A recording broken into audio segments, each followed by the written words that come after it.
Panel is about measuring security. You know that one of the hot topics that we've had in the last 5 years or so, it's about antivirus testing. Antivirus testing has changed a lot because the threat landscape has been changing quite dramatically since 2005 or so. And therefore, the testing has had to move, or the tendency is to be moving from the old static testing. What we have here, it's 4 members of the testing people. So we have Vikram Fatak, right, from NSS Labs. We have Ferenc Leitold from Vespro. That's our Hungarian tester. We have Alice Decker from the Anti-Malware Testing Standards Organization. That's an organization that aims to create better testing procedures. And we have Peter Stelzhammer from AV Comparatives. So we have a good selection of people who know a lot about testing, and hopefully they will enlighten us how they're changing their methods, if they're changing, and how the procedures are. So we intended this as an audience-driven discussion. So feel free at any point, just shoot us any question you have about it. I will leave first a few minutes, each one of them, just to tell their credentials, what they are, where they're coming from, what they think about this, and then after that we'll go into the discussion. I'll try to steer it with some questions, but by all means, if you have any, just shoot it. So first, I'll relinquish the floor to Vic.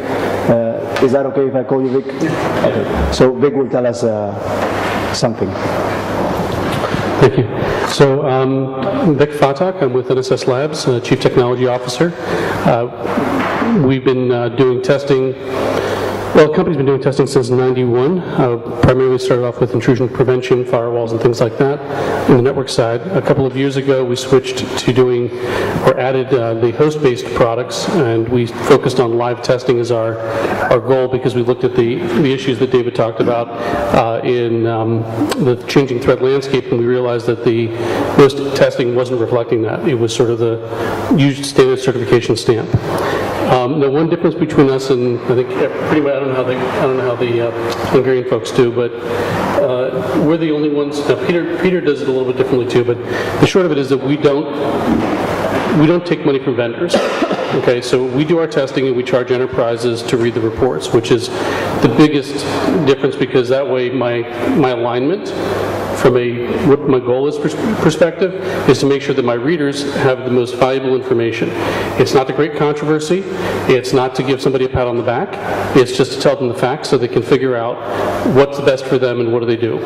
So it's a little bit different from the traditional certification where vendors pay to be certified, and it's valuable, and there's reasons for that. We do things a little bit differently because, again, we provide more of a technical analyst role versus, I'll say, a minimum certification. So I'm sure there's going to be a lot of questions, but that's sort of the gist of what we do. So I'll hand it over to you. Okay, thanks. May I ask the camera? Oh, the presentation. Oh, okay. Thanks. If you're more comfortable. No, that's no problem.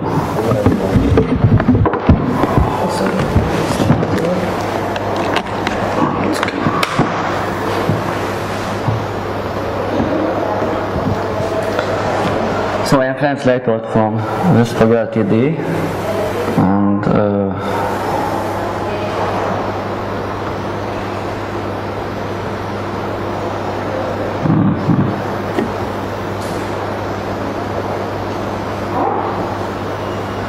some problems. Can you just drag it over there? Can you just drag it? Yes, I haven't got any. It's behind you, the mouse. The mouse is there. Yes, I know, but this is not the same. So I set it and I go to like this. Okay. So, good morning. My name is Alice Decker, and I am employee of Trend Micro. but I represent this company in anti-malware testing standard organization. This organization was set up in 2008, and it's a community of antivirus vendors, testers, and magazine representatives. And the charter is, so what we want to achieve is to bring up and support new methodologies which are able to reflect either the actual landscape and also the capabilities of the products in order to really bring up protection for the users.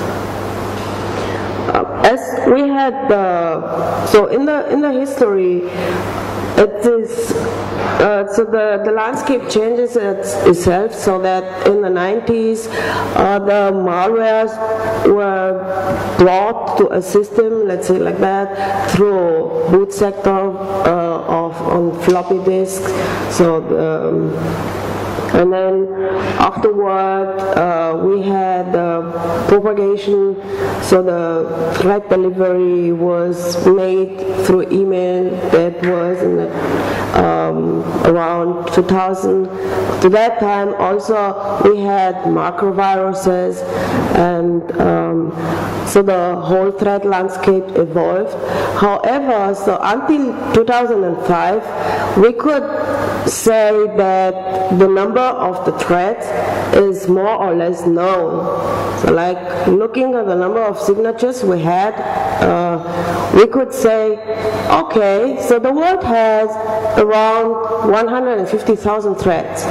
So nowadays, so within 5 to 6 years, so the number of these threats evolved from those 150,000 unique threats to more than 5 million. So that we think that there is a strategy of the cyber criminals in order to, let's say, kill the AV industry and everything it's around.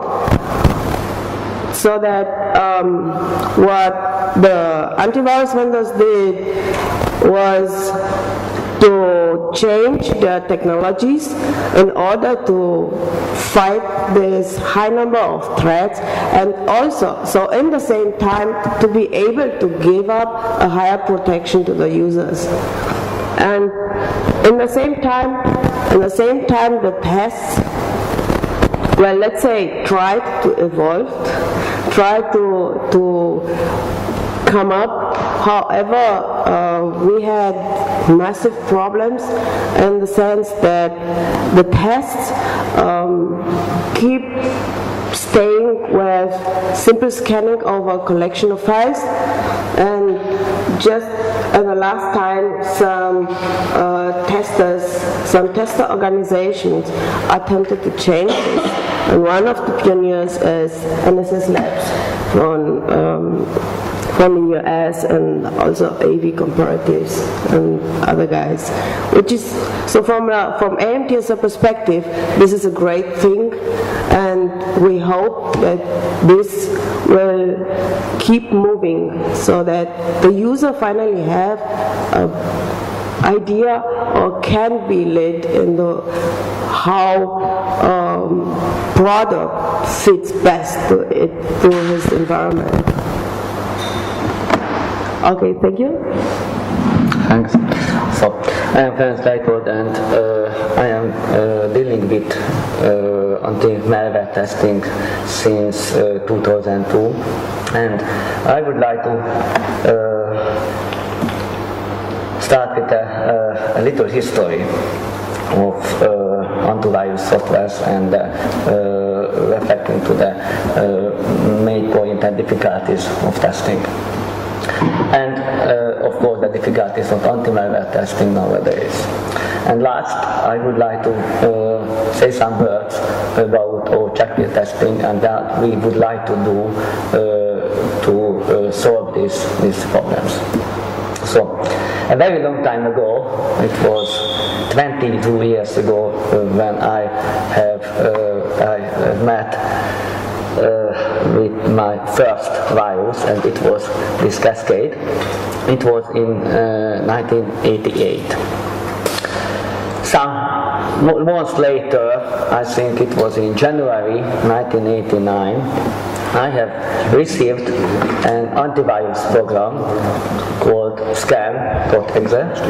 It is a very old version of the McAfee product, and it was able to detect 18 viruses. It used only on-demand scanning. It was just for detection. For disinfection, there was another program, and it can be run under DOS operating system only. So I think in this case, it was a very, very easy test to test this program. It's a very limited number of threads, a very limited number of operating system environments, and so on. For 2000, the testing tasks became more difficult, and for nowadays they became more and more difficult. What are the main problems now? In my opinion, one of the main problems is that detection of 10 million of malware. So an anti-malware product has to deal not only with 18 viruses, but a very big number of malware or of other threats.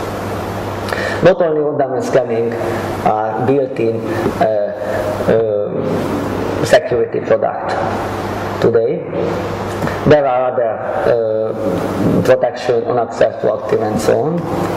Not just detection, but of course disinfection also.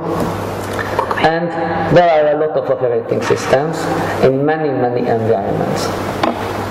So in this case, anti-malware products are, I think, one of the most complicated software type. Because anti-malware products has to cooperate with 10 millions of other program code. So they have to detect them, they have to disinfect, they have to block, and so on. So the antivirus world has been changed, and as you can see, hackers are everywhere.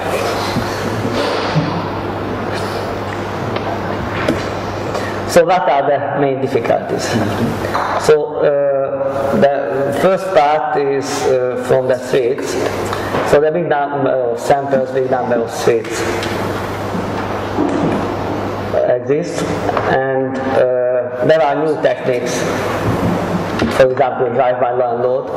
It means that not only samples should be tested against antiviruses, but URLs which can be changed in that time as well. Security products use newer and newer techniques. For example, the cloud technology in the last years, security products are implemented protection which can cooperate with the vendors' computers at their place, and this is a real-time communication, and it means that testing security products cannot be repeated in every case. There are very frequent updates of antimalware products. There are antivirus where there are updates in every 5 or 6 minutes. So there are new methods which need proactive testing as well. So what is our purpose in this world? So testing all versions are impossible because they are released very frequently. So we would like to execute tests as frequently as possible. So for this purpose, automatic methods should be developed, and of course a very high number of computers should be used. The main purpose is to provide reliable, correct, and exact information, mainly about the effectiveness and performance of antimalware products. Of course, these two main things, this effectiveness and performance, should be tested in a balanced way, and this is one of the main principles of NTSO. So methodology is an automatic procedure which will automatically update anti-malware products, and if there was a new version, then we execute a predefined test, and after that we will publish the results on the net as soon as possible. In this, it means that we would like to test not the past, but we would like to test the present as it is possible. So, for this purpose, a lot of computers should be used, and this is for infrastructure for testing. There are controller computers, archives, and so on. And there are a special malware proxy server which is designed and built for executing proactive testing. What is the problem with proactive testing? Anti-malware products use cloud technology, so traffic should be alert from the clients, the tester computers, and between the tester computers and the vendors' servers. And on the other hand, malware would like to use cloud technology, so they would like to download another part of its code. So, but we would like to provide exactly the same environment for different anti-malware solution, and of course we would like to protect the world, so we don't like to spread the malware from our network. So for this purpose we designed this special malware proxy server, and we have set firewall rule which enables the traffic for cloud technology used for anti-malware, but it redirects the traffic from malware and to the proxy server, and in this situation we can provide the same bit row for each anti-malware product when it would like to download something from the internet. So, as I mentioned, we are executing tests for testing effectiveness and for testing performance as well. The first part is the malware knowledge part. It is for detection, disinfection. It includes on-demand scanning, on-access scanning, proactive scanning, and so on. And the other, but not so important part of this knowledge test is container checking capabilities. So we would like to test that what kind of archive, email clients, data files can be checked by the anti-malware. And for the other purpose, the speed tests are relative to on-demand, on-access, and boot time, of course. And in my opinion, both parts, the green part and the blue part, should be tested together using the same settings in the case of every anti-malware. And of course, we are planning to test functionality, stability, and so on. So at this moment we are working to enable these testing possibilities, testing features on the internet. At this moment we have a working frame system which can test and update and execute these tasks, and now we are testing it, and I think it will be ready and it will be published from the first part of the next year. That's all. Monitor. Thank you.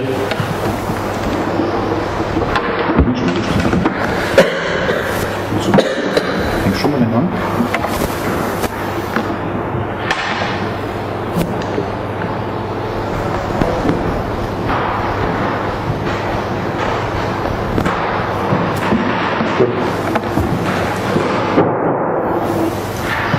I'm Peter Stelzhammer from AV Comparatives. First of all, please apologize my bad English. I'm from Austria, and it's not easy to speak German as an Austrian too, because we have a totally other slang, so it's a little bit more difficult to speak English. We are dealing in the anti-malware testing since more than 10 years. I am working in the computer industry since 1981, so it's a very long time. I've started on mainframes where malware signatures was delivered on 5-inch floppies, so that's now not even more possible because there are so many signatures. We are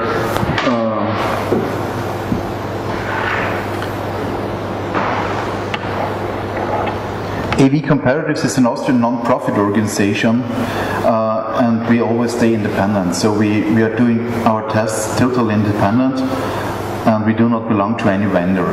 We are a founding member of EMTSO, of the Anti-Malware Testing Standard Organization. And even if we are a not-for-profit organization, we need some money. So we do commercial consulting of large business and worldwide concerns, and of government and large business.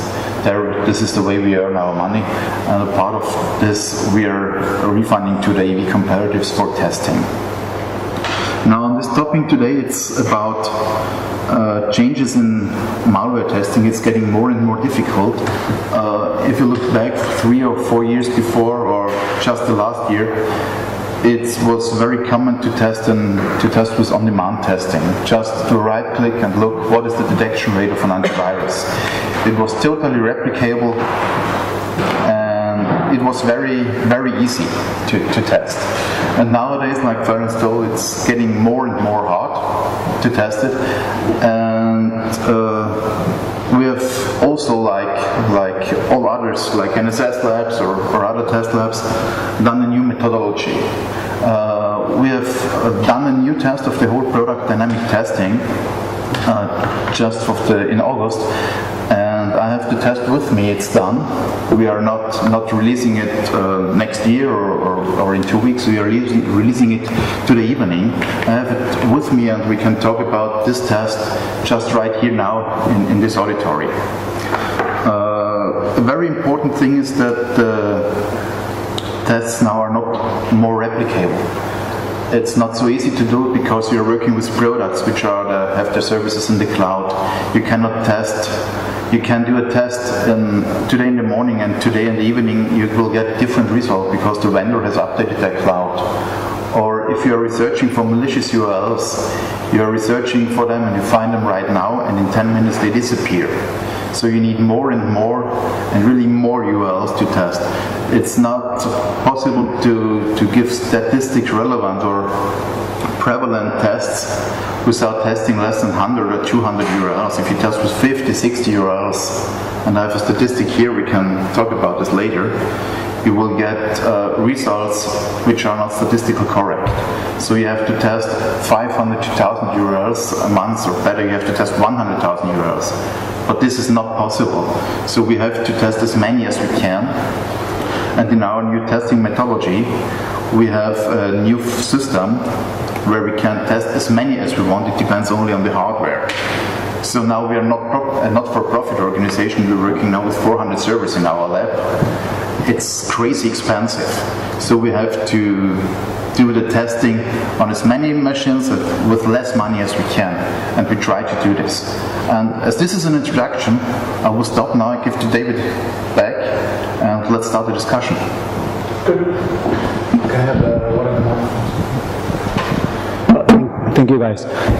So I'd like to kick off this discussion and veer it towards the topic that it already came up about web malware. Specifically, malware has been using the web extensively, really extensively, to download, to update themselves, and to communicate with command and control centers. And that introduces a new thing into the testing environments, which is the internet. Now your testing environments need the internet without any exception. What implications does that have for the tests in your view, and how does that affect your testing, or has affected your testing? Will we do it by this order? So first Vic, then Ferenc, then Alice, and then Peter. Is that okay? So, I guess a couple of things when you start talking about the internet. It's being able to ensure that when you are testing malware, especially the execution part, that it doesn't get out. So there tends to be certain types of rules you have to have in watching what's going on, that you want to allow command and control to go out so that you can see if it's, for example, hooked up to a bot, what's going on. But if something starts creating, for example, a major attack, that you're able to see that also from a threshold perspective. So there's that. Also, one of the things we found, and I'm sure Trend Micro and others have found this as well, is that if you become too active, the criminals are correlating the data. So, for example, we have to rotate our IP addresses all the time. We have to actually hide ourselves within consumer IPs. If I use the same IP address 2 times in the same hour, the second time it'll be dead in a lot of cases.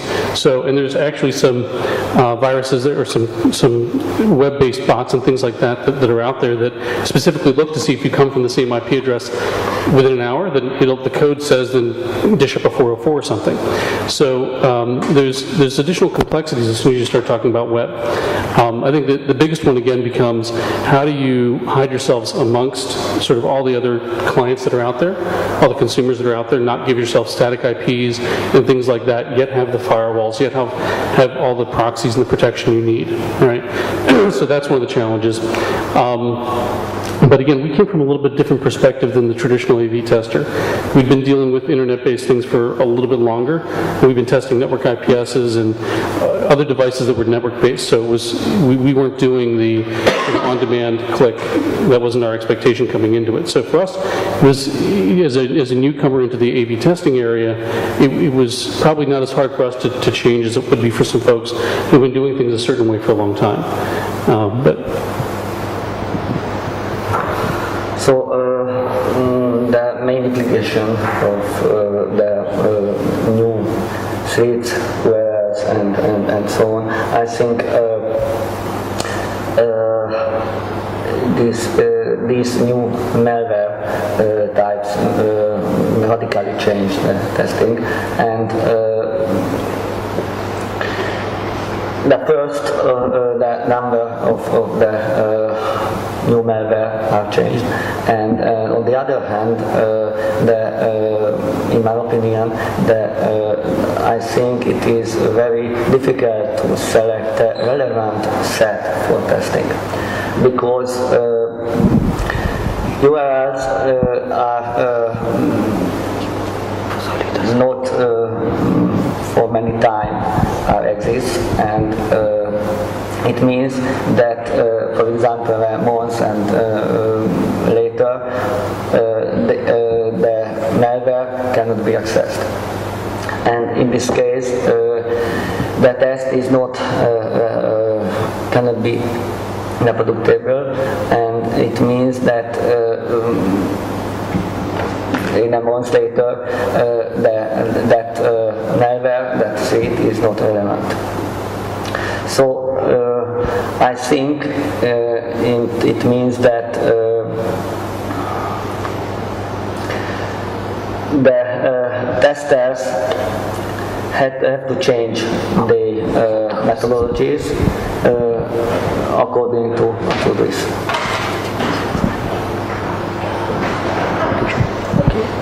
So one of the fundamental testing principles in MTSO is that the test may not endanger public. So this initially this sentence would lead to the idea that a test made shouldn't be done with internet connection. But on the other side, the technologies and the solutions provided by the vendors need and ask for internet connection, and also, so the threat delivery nowadays is more than 90% made by web. So that's why we agree that internet connection is needed for testing, But in the same way, we still ask that a test may not endanger public. What is the effect of that? One of them would be that in case a threat is spreading to a vulnerability, like we had the Sasa worm, so that one shouldn't be used for any kind of test. Why? Because that one, it's able to spread over the world, and if such a worm invades a testing lab, it would endanger public. What we have seen, what is changing, former days we could say a file is malicious, a file is clean, or it is a false positive. It was very clear, and now we are getting results in our tests. It could be suspicious.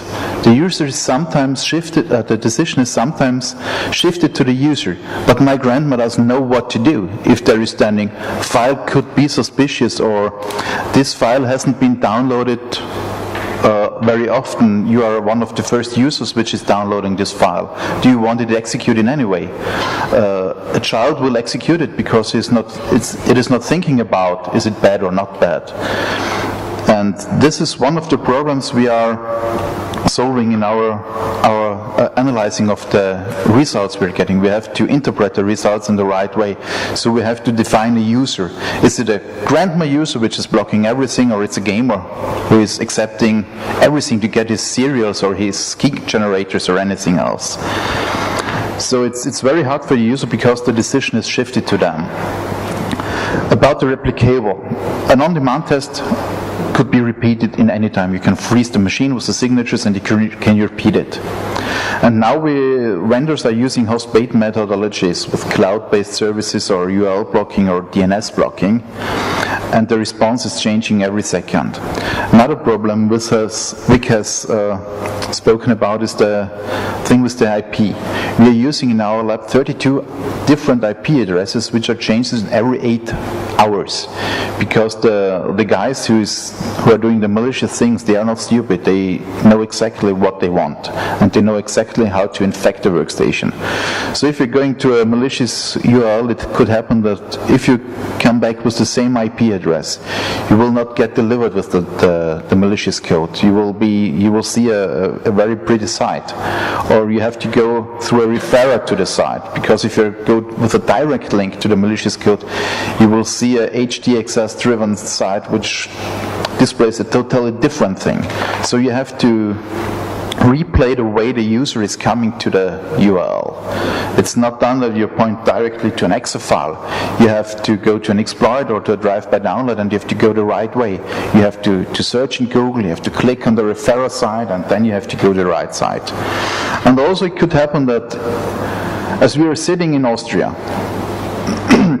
you might think we are using Austrian IP addresses. No, we have agreements with providers so that we get IP addresses geolocated in the UK, geolocated in the United States, or from Italy, or from Germany, or from Asia. Because the delivery of the malicious code is different if you're going from Austrian or from a UK IP address. You get different malicious code. They're doing language selection, that you're going rogue AV with German language or rogue AV with English language. It depends on the IP address you're coming from. And that makes it so much harder to test. And you need really much hardware. Nowadays, 300 or 400 servers, we cannot count them. You need crawlers, you need honeypots all over the world. If we are looking for malicious code with our crawler only in Austria or Germany, it's too less. We have to look for it all over the world. We have about 60 honeypots.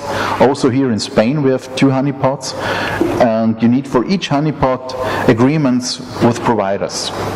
Because if you have a honeypot and he's collecting malware, the provider will cut off your connection if he sees that you are dealing with malware. So you need an agreement, and that makes it really hard for us, because it's more administrative things to do than testing.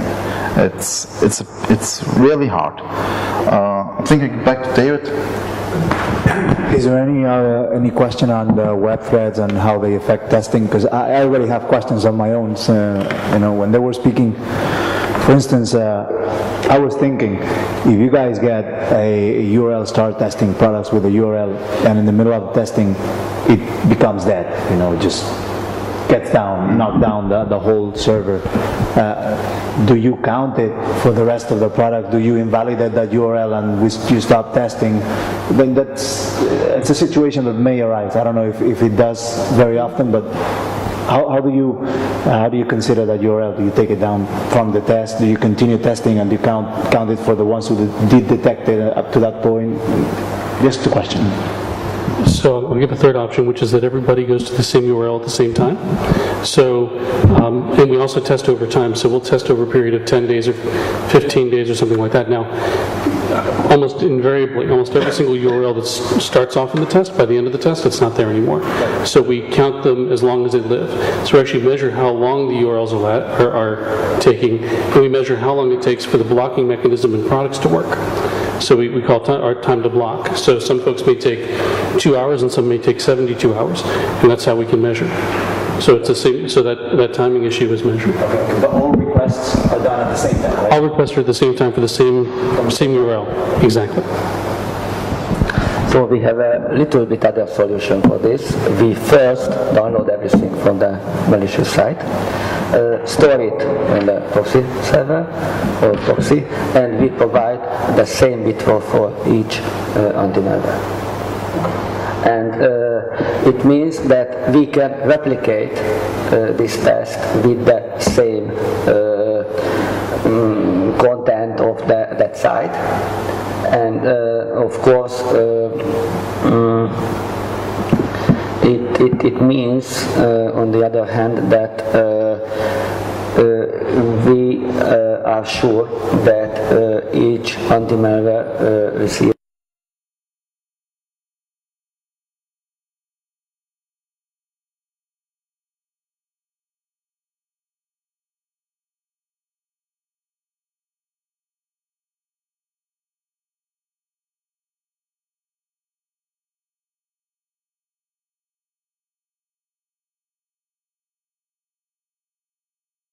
the same retro.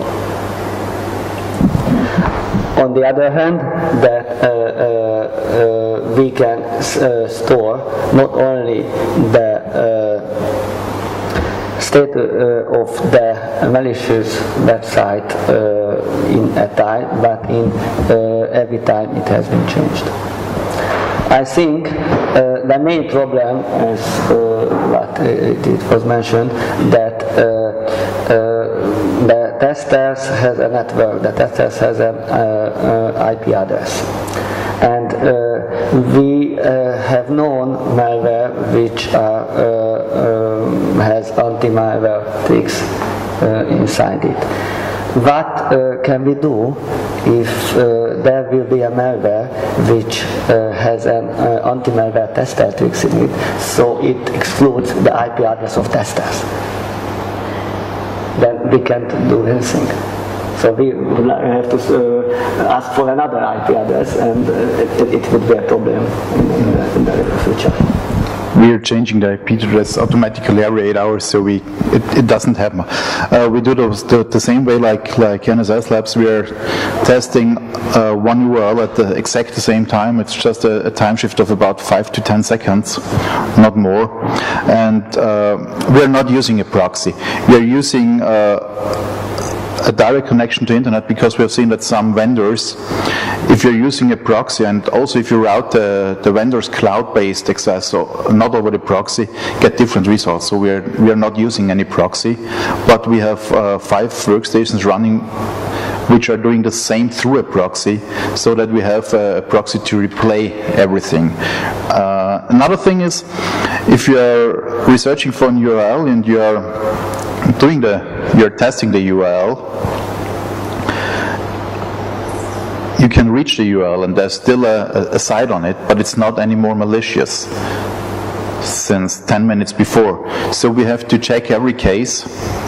Do we serve do we reserve a site which we're thinking on it's malicious, but it's not longer malicious because the malicious code has disappeared. So we have an automation system which is checking for file changes, register changes, and anything else that we can prove our reports, that we can prove the test case. It's very important that you can prove. And I think about half a year ago everybody said no, it's not possible to prove the test because it's cloud-based or you cannot store it. But in this way, and in our test we have seen this, we have delivered several URLs which are malicious to vendors, and they told us, oh no, they are not malicious, you have to remove them from the report. And we can prove them. It is malicious. Why are you telling us that it's not malicious? Here is the proof. Here is the file which was dropped on the desktop. Here are the file changes. Here are the register changes.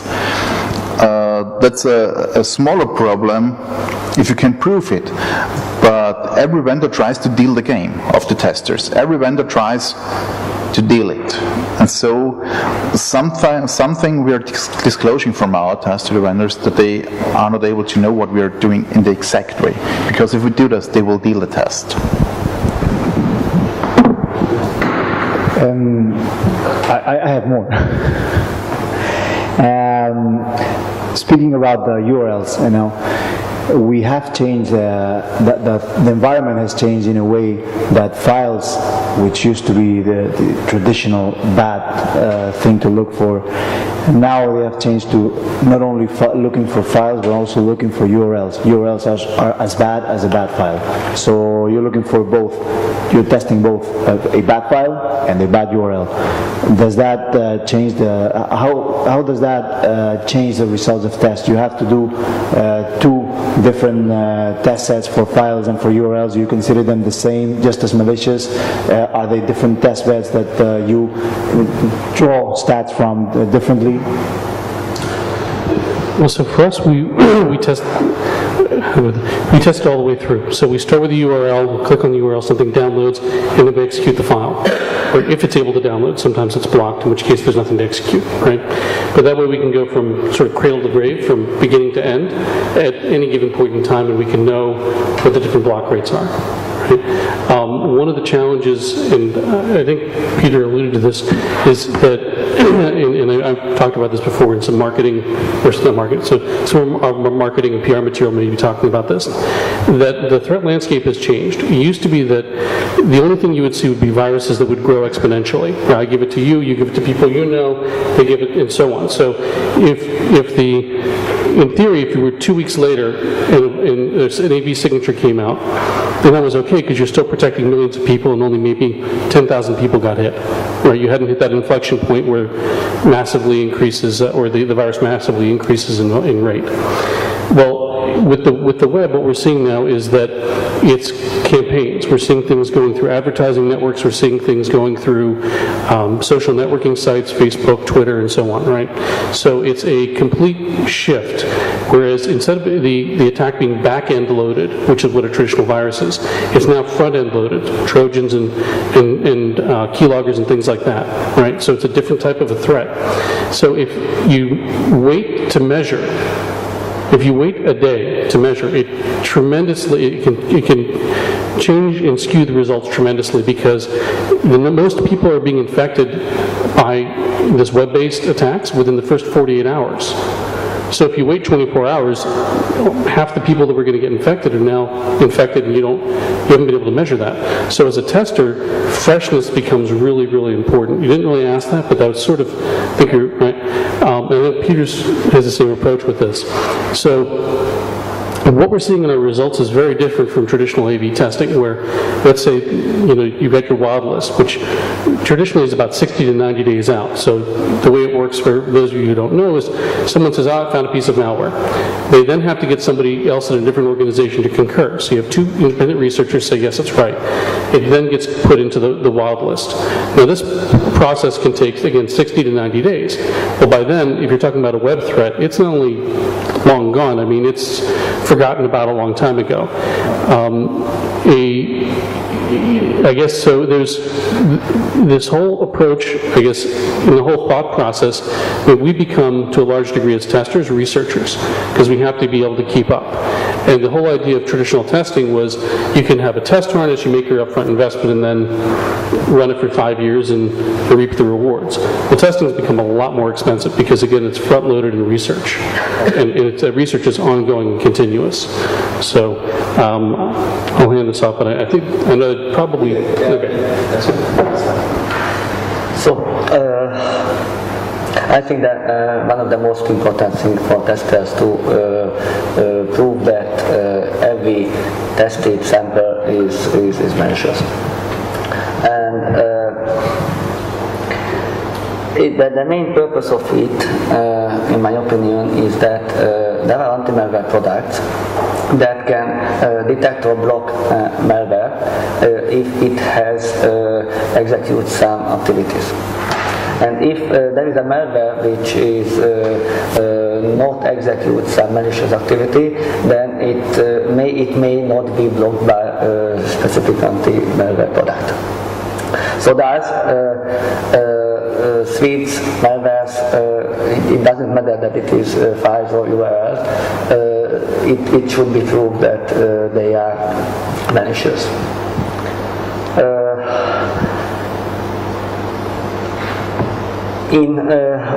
I think there are two ways for proving them. The first, we have to check all of tested samples that they are malicious or not. And we can check URLs and files as well. And it can be done easily if the tester would like to use, for example, 1,000 or 10,000 of samples. But if 1 million of samples should be used, then it is impossible because there isn't any such computing capacity. So in this case, statistic methods can be used for this purpose, and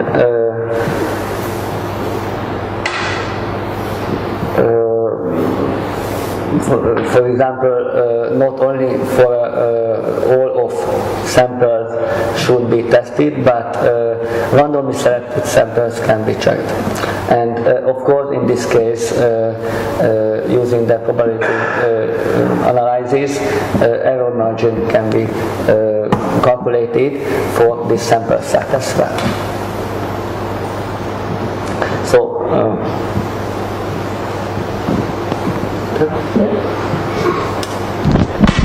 But yeah, I agree with you guys. However, I hear from you about some types of samples that are tested in your labs. However, my opinion is that the raw scores of a test are mainly irrelevant without putting the how was tested and the scope, so the why. So why a test is done, so what a test wants to highlight, and also the how is very important. I think that we have also talked about the how, where as you described the way how the lab is set up and the way how was tested, but it is pretty important from my perspective, the scope. So what is the scope of a test? Yeah, that's the true thing, the scope of the test. Let me switch to our whole product test report. There we can have a look at it on the statistical page, where we can show these are the results. We're coming to them later of the first whole product test. Okay. It's very important to test as much samples as you can, because if you can see on the graph, if you're testing only 10 samples, the range is between 65 and 90%. It depends on the product. So you have a range of 20% which could be not correct. And if you're testing more and more samples, if you're testing 100 samples, the error rate is about 10%, and if you're testing about 1,000 samples, the error rate goes down to about 5%. Now we are testing about, in this test we have tested 308 samples, so we think the error margin is around 7%. 7% is even a large scale, but we are now trying to do more samples in the next months, and we're doing it continuously. We're testing every month, and we're increasing our samples every month, so that we go to an error margin of 2 or 3%, and this is the error margin, we have to live with it. We cannot avoid this. That it is as it is. You cannot do anything against it, because we need to test one sample about 5-6 minutes, because it's also very important that every test is done, in this case, on real machines. We are not using any VMware or any other hypervisor things. We're doing it all on real machines. So you have to re-image the machine, you have to download, you have to update every case. And that is doing very, very time consumption. We need about 6 minutes, 7 minutes, differs on the workstation, to do one test case. I think you guys know all the virus total. You can submit a sample or a hash to virus total. We are doing exactly the same, but we are doing it with an URL. We can submit an URL to a web interface, and after it's submitted, our whole lab is powered on. It's for saving energy too, so that if there is no URL for testing, the lab is powered off, and if any one of our researchers is submitting an URL, the lab gets powered on, does the test of this one URL, and after 20 minutes the lab is powered off again. In this time, if there's another URL again, it stays powered on and does the test again, but if there is a pause of more than 20 minutes, the lab gets powered off, so we can save in energy.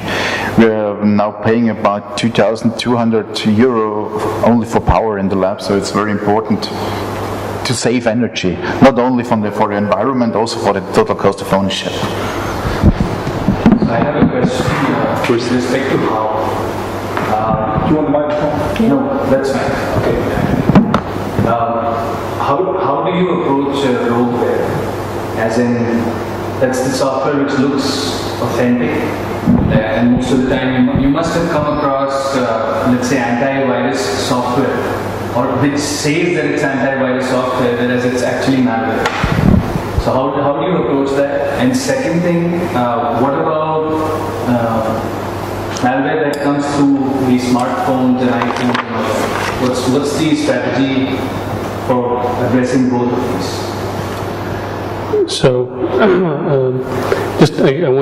I'll answer that in one moment. I want to say one thing real quick, which is when Peter talks about, let's say, a 3 or 4% margin of error, he's not talking about the samples being bad. He's talking about the skew of the samples in one way or the other, that it's heavily weighted towards Trojans versus keyloggers, something like that, right? I mean, it's not that there's a bad sample in the set. It's not about the samples, exactly. It's only the error margin of the test. Exactly. So it's will somebody's score be a little bit higher, a little bit lower, given a different sample set?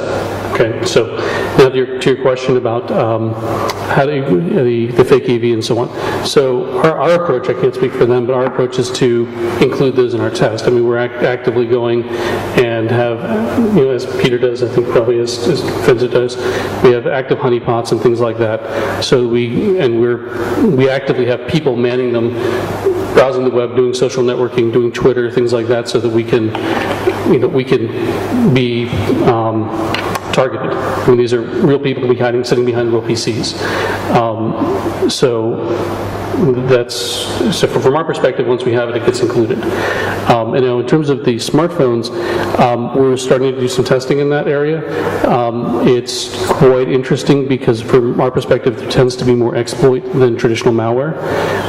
And I personally think that the Android market is going to be like Windows 95 all over again.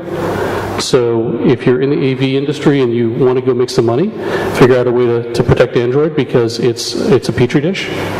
And it will be because the way it's a very open system, and it's up to every single handset manufacturer how they compile it and what they're doing with it. So it's not only just Windows 95. Imagine if Windows 95 was different on a Dell and different on an IBM or different on an HP. That's the reality of the handset world. And furthermore, once you have your handset manufacturer that has their Android, now it has to be specified for a specific carrier. And so again, you have another derivation. So if you can imagine, with all those different forks in code, people take a lot of shortcuts to find the easiest and most common ways of doing things, which tends to be where the exploits can occur and where the viruses and whatnot can take hold. So we're doing actually a fair amount of research in that area. And I can't say more about it right now, but we are doing research in that area. Want to respond also to that question? Yeah, I would like to point out, so if going from the word to the scope, so if a test is made and published and the test says that ROG AV have been tested, then this is a very important point, because it can be, so it does not reflect the whole landscape. So that's why the quality of the samples used is very important in the results. Maybe you have seen results where a product scores the best, and other test results where the same product scores bad. So there's constantly the question, why does it happen? And the first answer would be, okay, maybe the sample set used does represent just a portion of the whole landscape, or the methodology is different than the methodology used in the other report.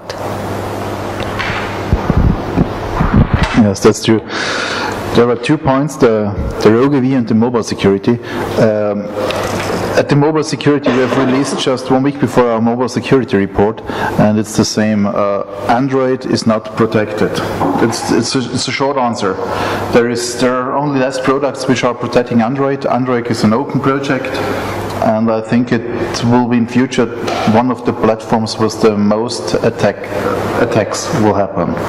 It's easy to crack, to say it in a short way.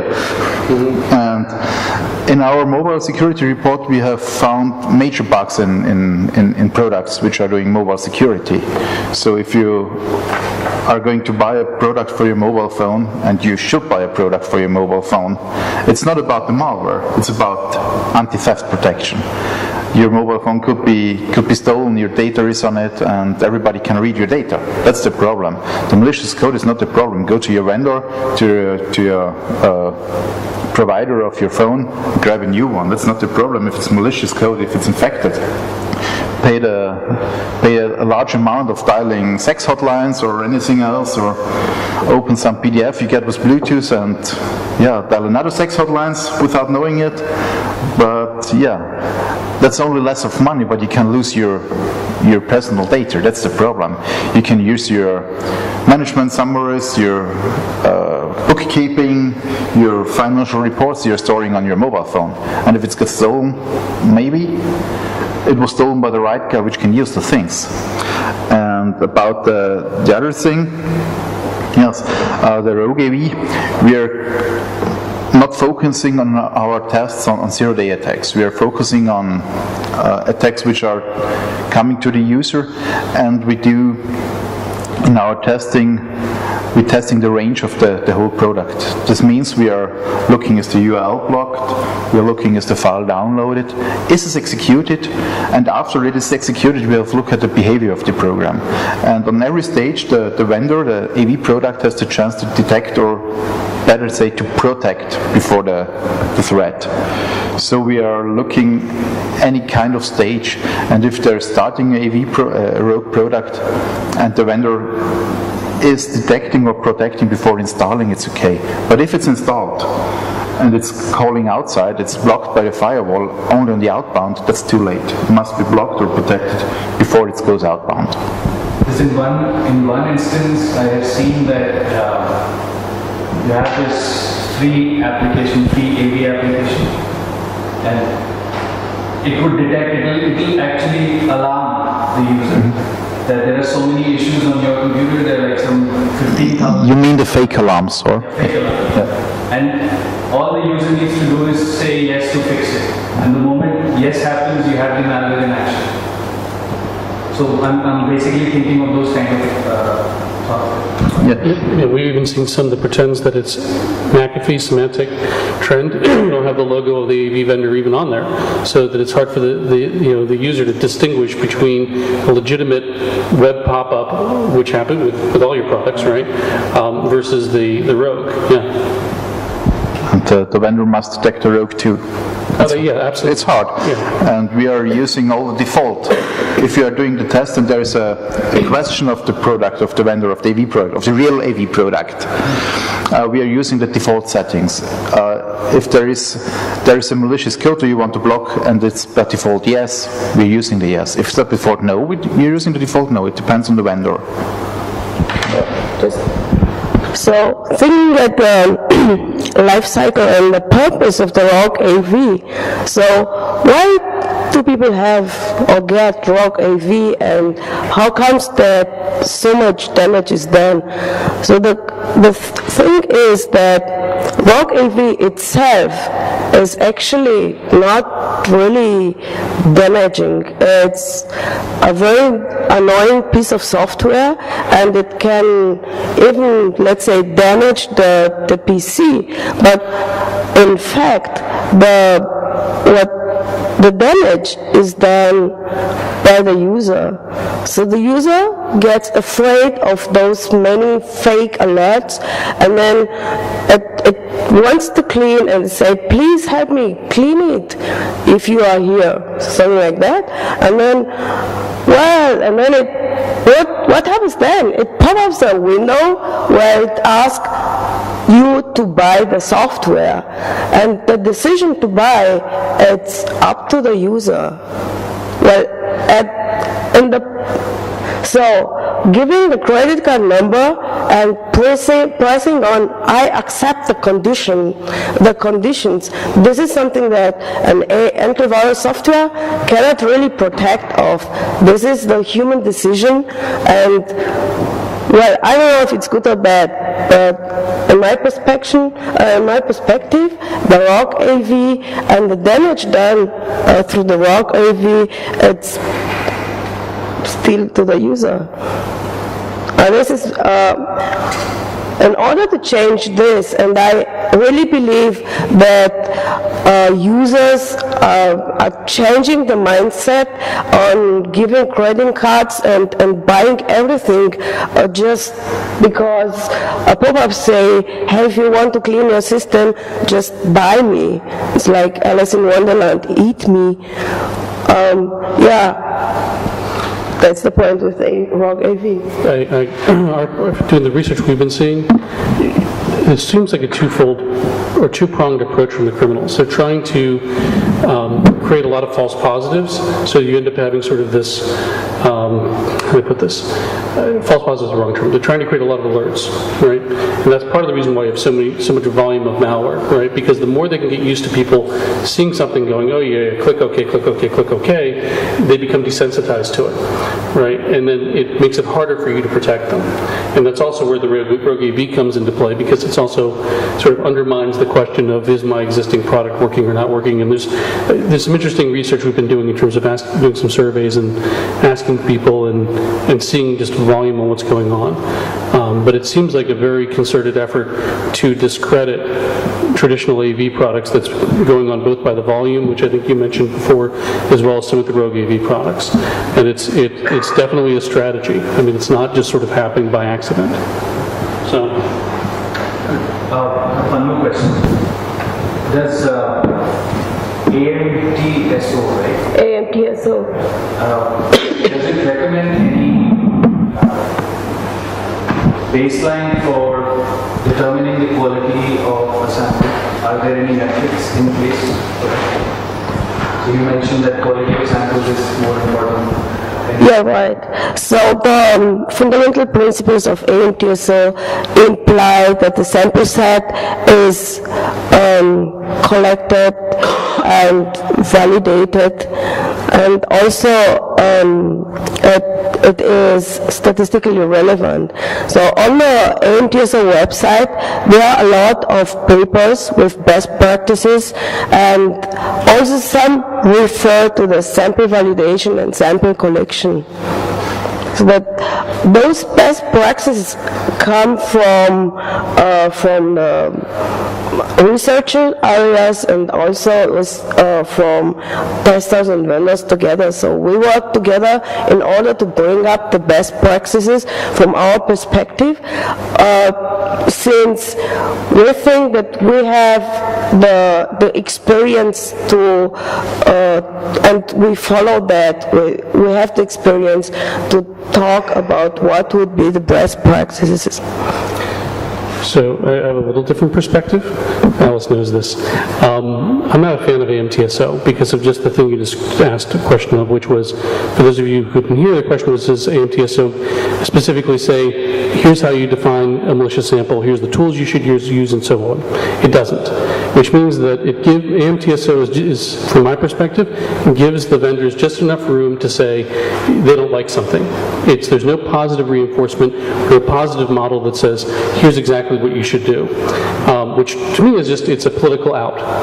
So not a big fan, and while Alice is representing them, and I like Alice, she's a nice person, I'm not a fan of AMTSO, also because, frankly, it's a vendor organization primarily, and people who make money from vendors primarily. There's a couple outside of that, but it's basically, if you're not a vendor, or if you're not making money from a vendor, Peter's probably are you the only exception, Peter? Probably? Yep. Peter's the only exception.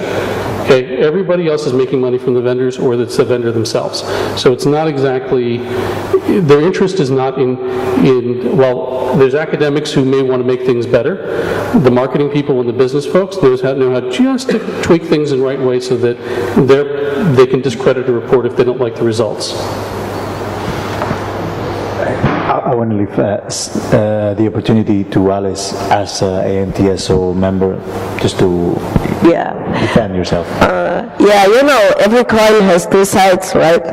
So we were thinking about standards and rules, but it's pretty hard to come out with a list of what should be used for testing and what not. I mean, it's the organization tries to keep independent, not to influence the testers or the magazine in the way they are going to develop testing methodologies and what kind of tools they are going to use. So I think the only thing we can say, and we have the same opinion, Vic, is that the sample quality, the sample set quality is very important for the results of the test and also the methodology used. So I think it's up to the independent tester, and every tester should stay independent to accept some standards of AMTSO or to not accept the standards of the EMTSO. It's a decision of the tester. So we select what we can use and we select what we will not use. Correct me if I'm wrong, but the AMTSO only gives guidelines. Yeah, only guidelines. It's up to you how strictly you enforce them, right? Or if you enforce them at all. Yeah. So we talked about how the challenge that the web threats pose for the testing, but the second challenge, and Ferenc already alluded to it, was that the products have changed their architecture so that they use themselves the cloud technologies extensively, and that poses a total new challenge for testing them, because now you have to allow them to be updated, and maybe this minute they're updated and next minute they go totally in a different way. So what implications does that have for the testing, and how has that changed your methodologies? Well, I mean, you just said the products have to be current and up to date at all times. From our perspective, they're on the internet, just like any normal product would be. We tend to test not just consumer products, but enterprise products, which means that the management stations have to be up to date. We have to make sure that they're configured properly so that they're pushing out updates at a certain, whatever the frequency is. One difference between us and Peter's organization is that he uses default settings, but that's primarily because of consumer testing, and we agree with that. But on the corporate side, we don't use defaults. We invite the vendors in, and everybody's supposed to tune their own to however they feel is appropriate. And then we test for false positives. We make sure that somebody isn't just saying, block everything because they know it's a test lab, right? So we verify that. So that having this live connectivity and updates and so on poses that challenge. The other challenge is understanding the products a little bit better, because there are some products that build their database over time. There's other products that look specifically at any given URL and get their updates. So if you're building your database over time, one of the challenges is if you're continually rebooting, and we do the same thing Peter does from that perspective, how do you make sure that you have an image with that? How do you know you're starting from a good image that has a fully populated database? So we do things such as having, I'll call it, sort of our baselines images that are not necessarily used, but they're used to we clone those in order to make sure that those are always up to date, and then even as the testing is going on, it gets up to date. But that deals with the issue of if somebody's database grows over time, they're not put at a disadvantage over somebody whose database is all at once or it's per URL. So things like that make it interesting. But at the end of the day, it's just being very meticulous. So, in my opinion, the very big number of updates is a difficult thing as well, and it is an opportunity as well. So it is an opportunity because it is possible to test more versions, and it can be analyzed, so the evolution of a product can be analyzed as well. And it could be related to not only one version, but a set of versions as well. For example, if we test every version of a product which is released on one day, then after a month we have 30 tested versions, and we can compare the results of them, and we can check and test the evolution of the product as well, and not only for only one product. So I think the big number of new versions and updates are not only a problem but an opportunity as well. Let me ask another one. Just Specifically for you, because I know that your product works with, your testing works with a proxy. How do you distinguish between traffic from the vendor and traffic from the malware? Do you have a way, do you proxy it and cache it also in the same way? Is there a difference? Because I know that they work differently, but you work specifically with a proxy setup.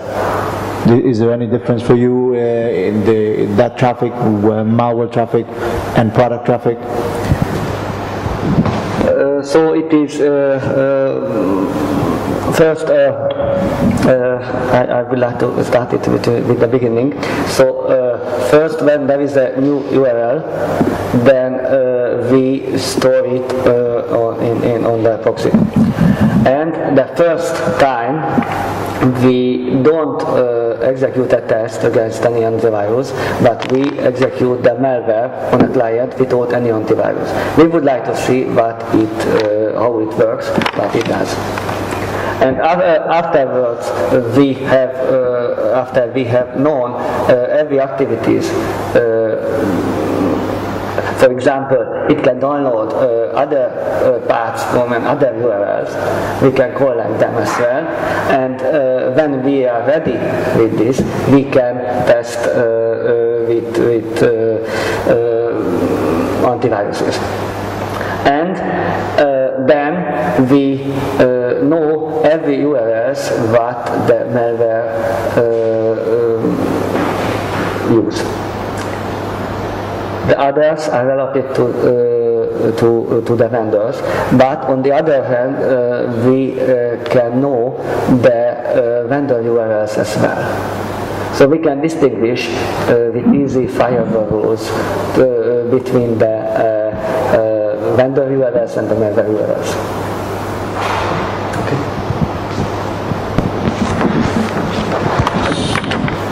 Oh, David, there's a question. Okay. I'm sorry if you mentioned that previously, because I was not here in the beginning, but do you have any metrics or how long it takes to update the tools every time that a new sample is detected to the product? I'm sorry, update. To update the signatures of your products for validation.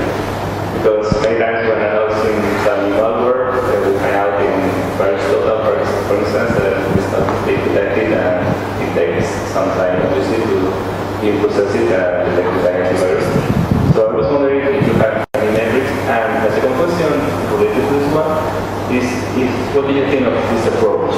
Because we are seeing that it's very easy for generating a new sample of the same variant as used, for instance.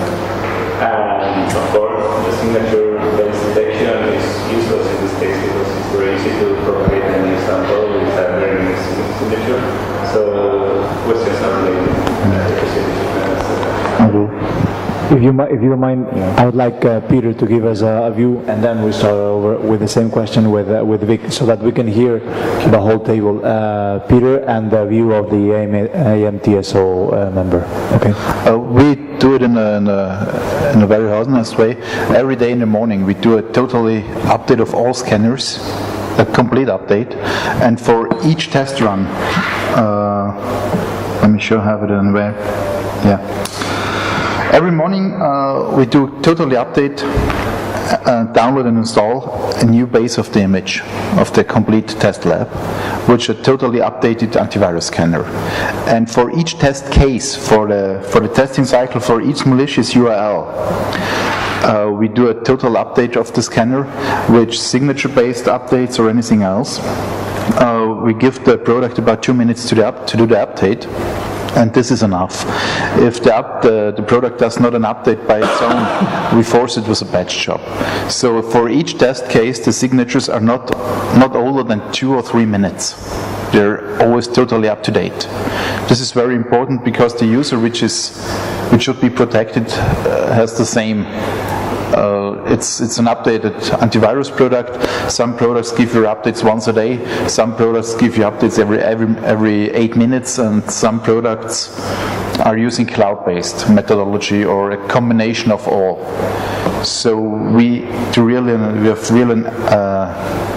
the newest version of the antivirus and the newest versions of the signatures. Yes, but we're able to generate a new signature in the very same day that the sample is detected? No, we don't need to. We have an updated antivirus scanner, and it's the same update as the user has. So Peter, I think he's... Is it a misunderstanding because of my English? I think he's asking a different question, which is, are you measuring how long it takes? Yes, how long it takes the vendors to block something? We do not measure this. This is up to Rick.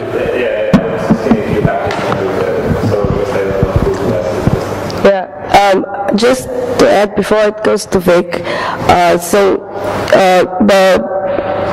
concept of protection, so it is reflected and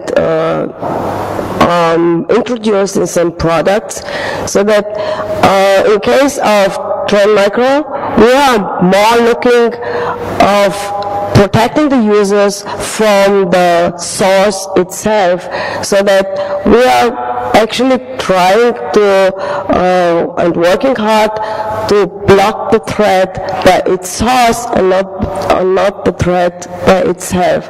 So the era of signatures, so it's not the main purpose of a protection, because updating signatures of files might not, so it's less effective than blocking the source of the malware, like an URL domain. Yeah, but in this case, for instance, if we are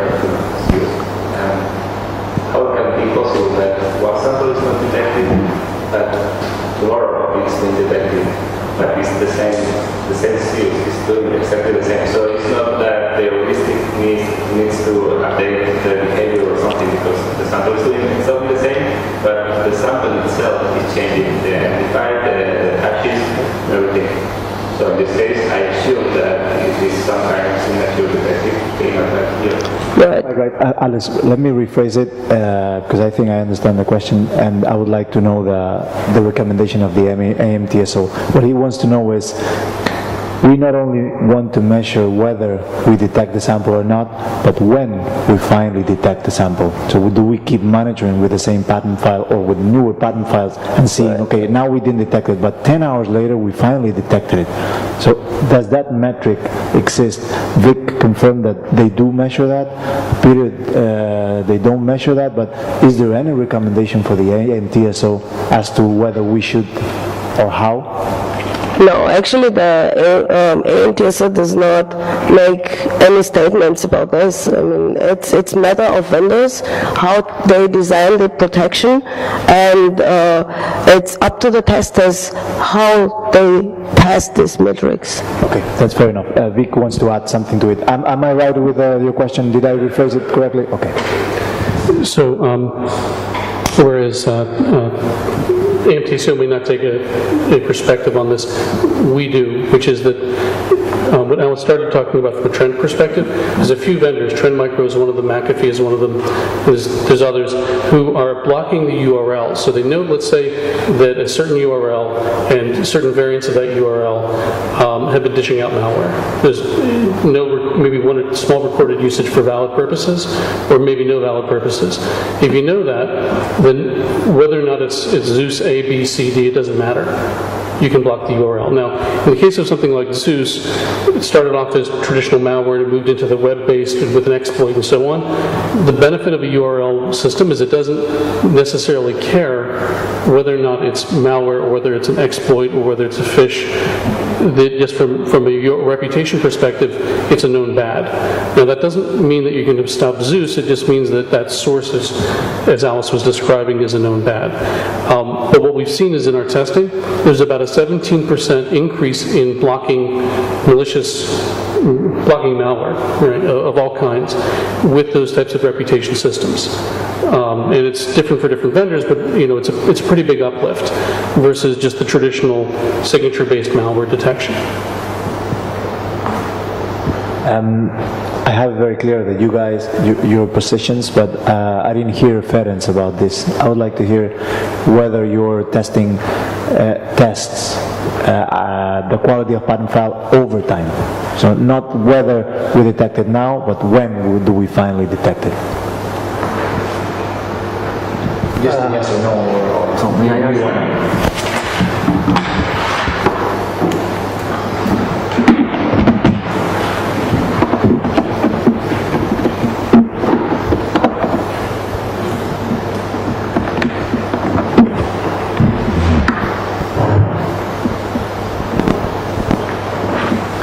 So this is the live web page from our testing, and it is. I have mentioned it earlier that it is now in the testing phase, so it is not available publicly on the net. So as you can see, that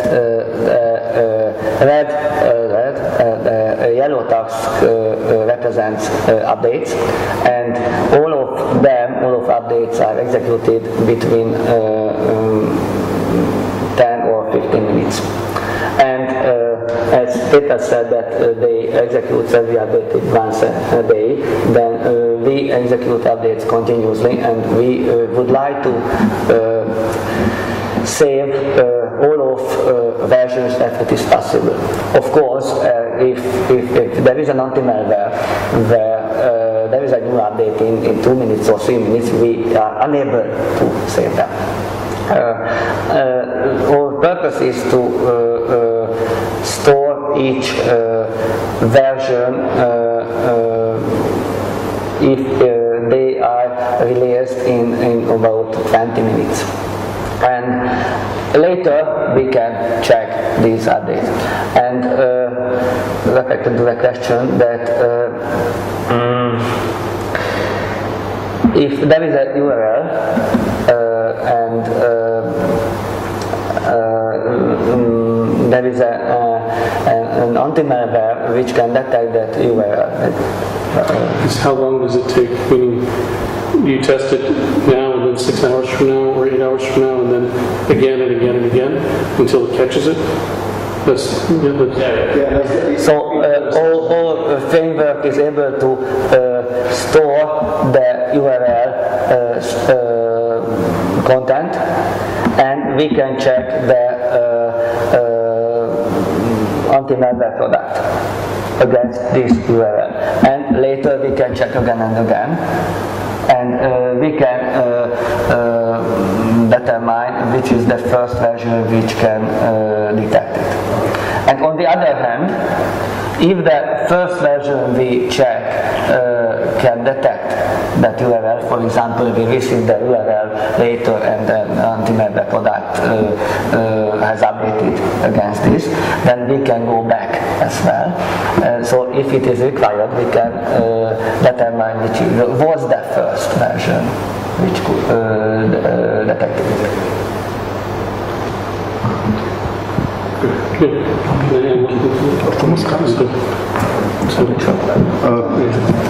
So I wanted to add one thing, which is that the question that you asked about how long it takes, so we measure every 6 hours, but what we do is we don't actually validate the samples before we test. We validate after we test. We collect everything because it's impossible to test 0 hour if you validate first, right? So we'll validate as we go, but generally speaking, at the tail end of a test, let's say a 10-day test, we'll spend 3, 4, 5 days going through deep validation, executing, see what they're doing, the whole 9 yards, right? Not just the sandboxes and things like that we use in the early stage to prune the stuff that is obviously no good. So now, I mean, that's, I think, one difference between us and Peter. You don't focus on the zero. No, we don't focus on the 0 days, so it's not so important. But we do an update of the antivirus product before each test case, so we have always the newest versions. Right. So we tend to focus more on the 0 hour stuff. Yeah, but when you say that you are not focusing on 0 days, what do you mean by 0 days? Because, for instance, there are 0 days that last for months or years.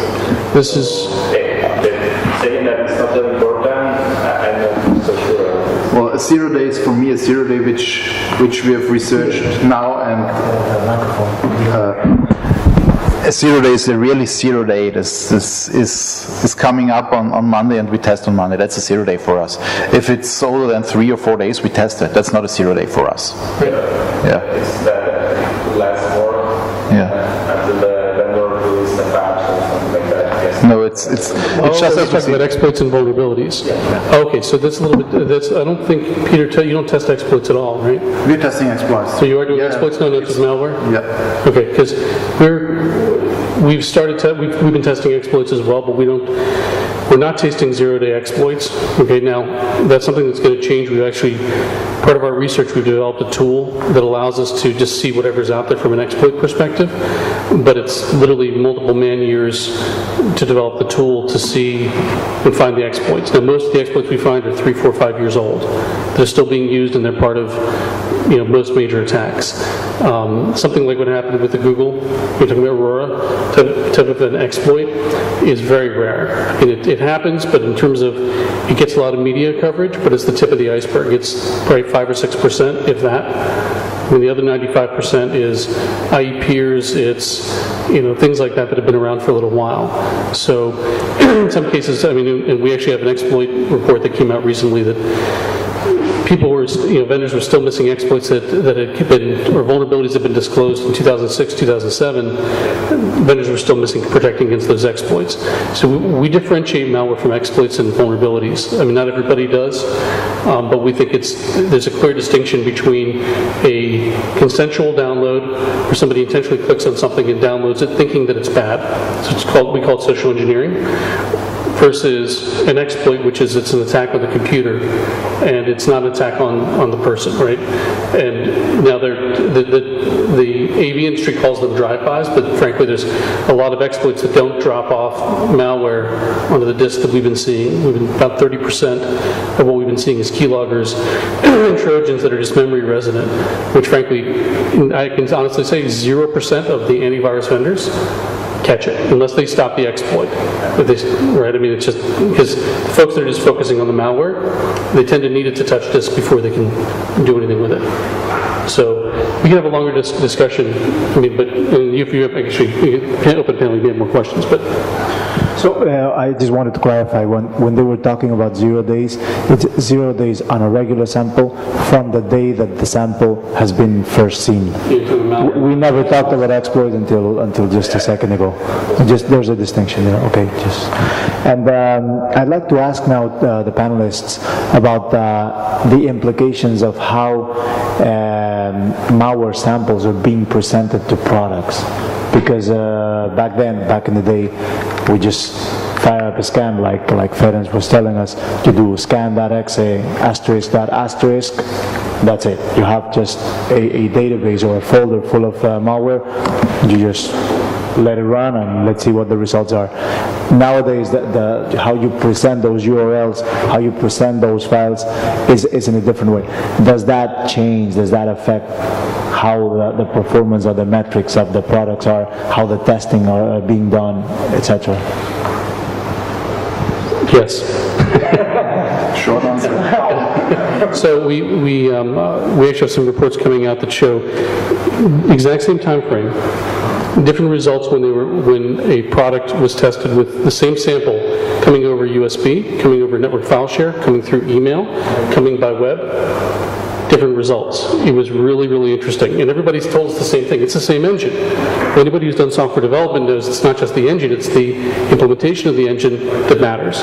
And so we had folks that would catch, let's say, 75% on download from the web, catching 50% when it was coming through Outlook, or catching 80% when it was coming over network file share.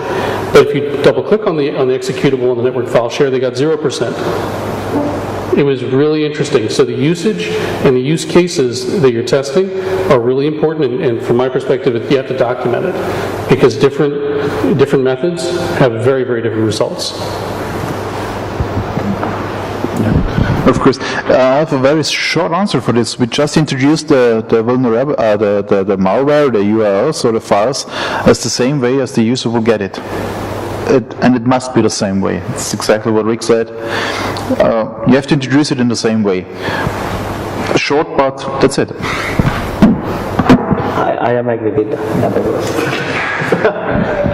Yeah, I think that it's really very important to describe the metrics in the report so that the users and the readers have the chance to make the distinction and to identify which products suit best to its environment.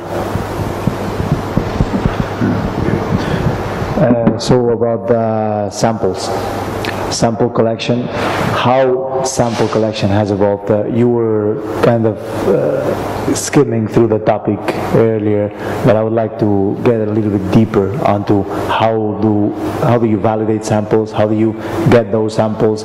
In the case of URLs, how are those samples gathered, where do we get them from? Well, it's sort of like what Peter was describing. The way you test is in the way that the user is using the product. The same way you have to source your malware or source your samples. Right. So let's say, for example, it's coming through email.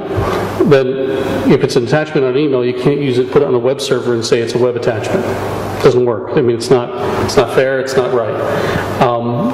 Similarly, if there's a click-through on an email that goes to a website, right, and you have to make sure that that URL is what you're collecting, including the reference IDs, anything like that, because referrals and things like that, as mentioned multiple times, count. Because if you just go to a URL without the appropriate referral, you're not necessarily going to get the malware. You may get some pretty page, right? So, it's very important that and we actually have folks harvesting Facebook, harvesting MySpace, harvesting Twitter, harvesting all these live social networking sites, because that again is how people get them, right? So it is very difficult frankly, I'm sure that I haven't actually talked to any of the vendors about how they're harvesting from those sources, but it's difficult unless you actually have people interacting. So do they go undercover? Oh yeah, we have people that have fake IDs, like fake identities, and they're pictures of their dogs and cats, and this is what I did today, and make friends. Yeah. I mean, you have to do that. Yeah, I think it's a very good approach to try to replicate the reality, the landscape, in order to get what the user might get. Because, well, for 5 million samples of unique threads, what would be the criteria you take or you use in order to select what to test? Yeah. In this case, we as testers, which have a very limited financial background, have to do the same work as the vendors are doing, and they have billions of dollars. We have a very smaller amount, and we have to do the same work in researching URLs or samples. What we are focusing on AV Compare is we are not using any URLs which are submitted by vendors. We are using only our in-house crawlers and our in-house research teams, and we are not using any URLs from vendors or from any official sources like malware domain list or anything else. We avoid this. So, in my opinion, I think there are two main problems about samples. The first is the sample selection, the other is the validation. As Peter said, that they don't use any URLs from vendors, but in this case there could be a problem that I think now in the antivirus world, only antivirus vendors can collect information about the prevalence of malware.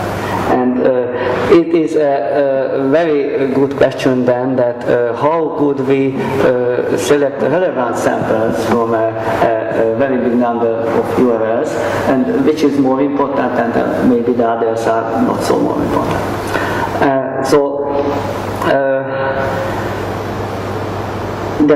In our way,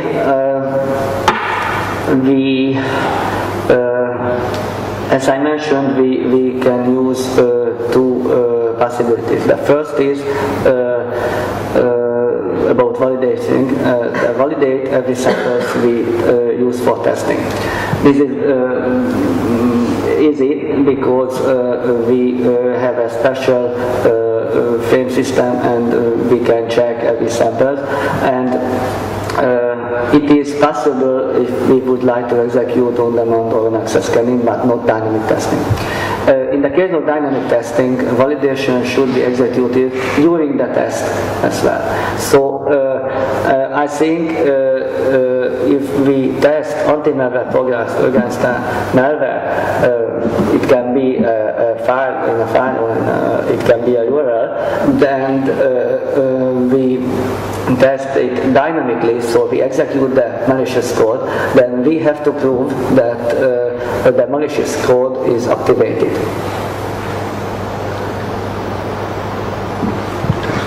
So we take a bit of a different approach, just because our belief is that if we get their samples from vendors, and I think Peter's the same way, the vendor's only going to give you the things that they know they're going to catch, right? I mean, no vendor is going to say, here's stuff that I'm not going to catch. So there's that problem with that, and then the second problem is that if you're limiting yourself to those samples, and there may be entire categories and types of threats that products are not, as a whole, the industry may not be addressing, because everybody's sort of circling the same samples around, and it's not just, I mean, there's, not just the testers, the vendors who also circulate the same samples, right? So anything outside of that box gets missed, and that's a formula for being sort of kicked upside the head by the criminals, which has sort of happened a few times.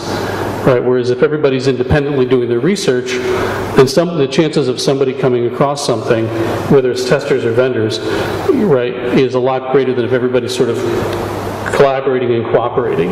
I'm just in general, I understand the issue that when you're talking about this 50,000 samples a day, that you want to have some sort of cooperation. I'm not sure that's a good idea, because I think that I think it can breed complacency, and everybody says, oh, you saw it, I saw it, everybody else saw it, and you think that the universe is what's defined by the things that everybody sees in common, and nobody's looking for things that are outside of that known universe.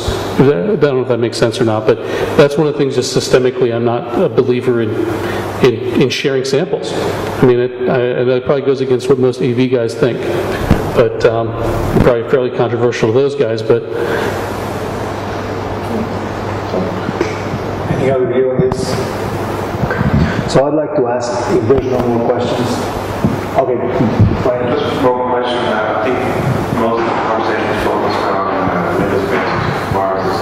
Have you seen any metrics to indicate there hasn't been any increase, or what sort of rate of increase is there in malware aimed at non-Windows platforms such as Macs, Linux, etc.? And I'm sure you have to say that this is increasing back there. You have a product on the platform. I'm sure people using Macs and Linux start worrying about viruses. We already talked a bit about the Android viruses, but that's a great question. Mac and Linux, do you guys focus on it at all? A little bit? we've done some research. We're not seeing anything with Macs. I mean, the same as there was 3 years ago, which is virtually zero, statistically zero. From a Linux perspective, we're seeing an uptick. And I think it's probably tied to the fact that Android's a Linux operating system at the end of the day. And so a lot of the same attacks that are being used, or that are being used in sort of proof of concept right now, are being tried out by the bad guys. They can also hit a number of different Linux systems. But I think it's still very early to say if there's a trend. Yeah, it's the same way. So we don't see a trend on Macs, but it's no difference which operating system you're using against phishing. Yeah, you need a browser. It doesn't depend on the operating system.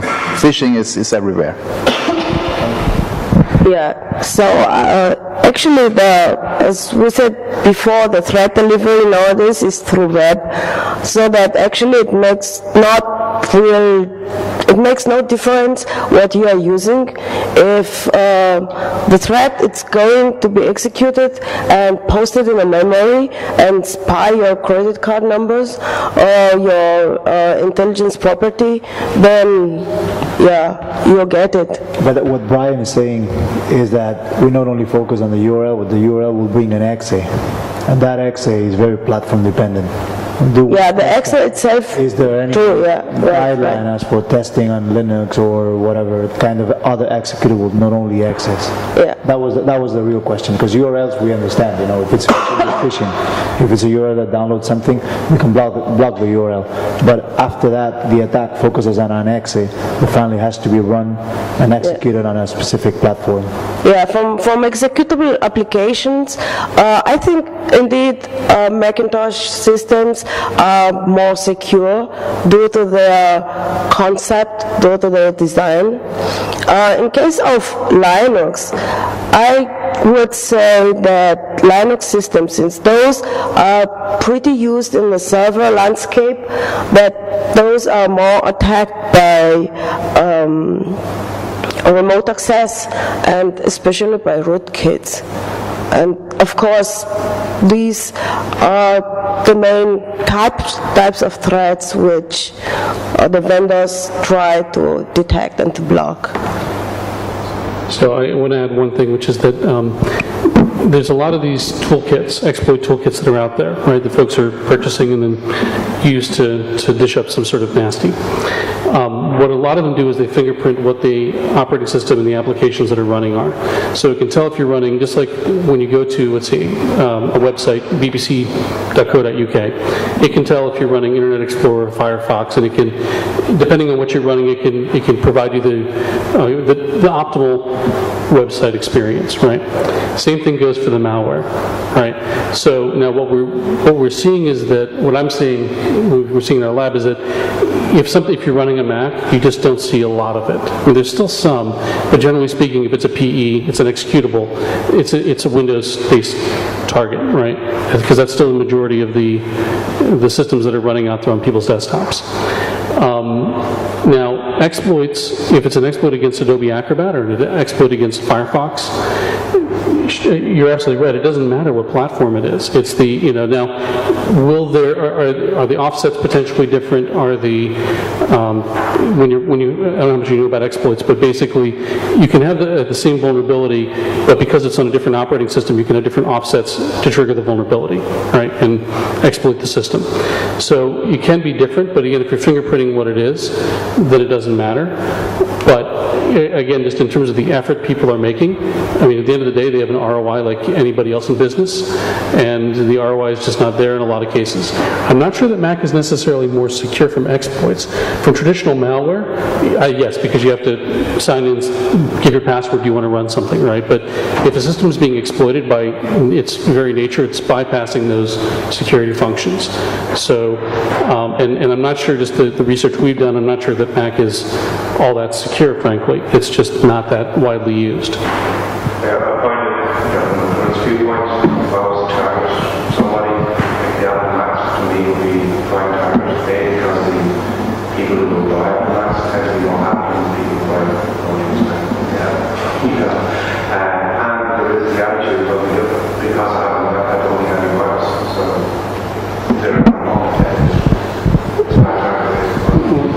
Well, frankly, even if you had AV, if it's an exploit, I don't think it would catch it. I mean, most of our testing has shown that, at least on the consumer side, now the corporate side it's different, but on the consumer side, not so hot.